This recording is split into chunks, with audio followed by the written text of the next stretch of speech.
Aircraft hangars have specific wiring requirements to ensure safety and prevent hazards.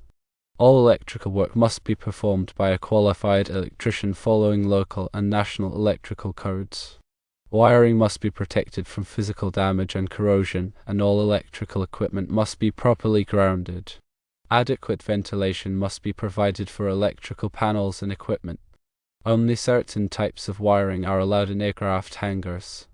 Firstly, type NMB, also known as Romex, is a non-metallic sheathed cable commonly used for residential and commercial applications. Secondly, type UF, or underground feeder, is a direct burial cable used for outdoor applications.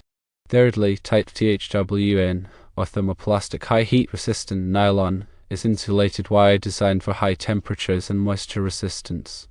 Each cubicle must have a 60 amp panel.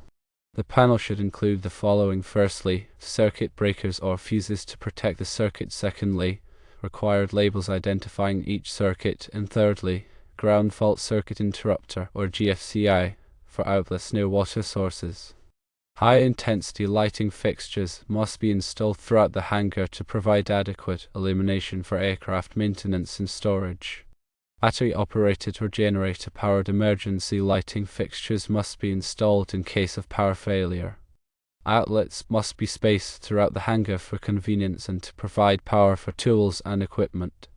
Outlets rated for high amperage, such as 30 amps or 50 amps, must be provided for aircraft chargers and other heavy-duty equipment.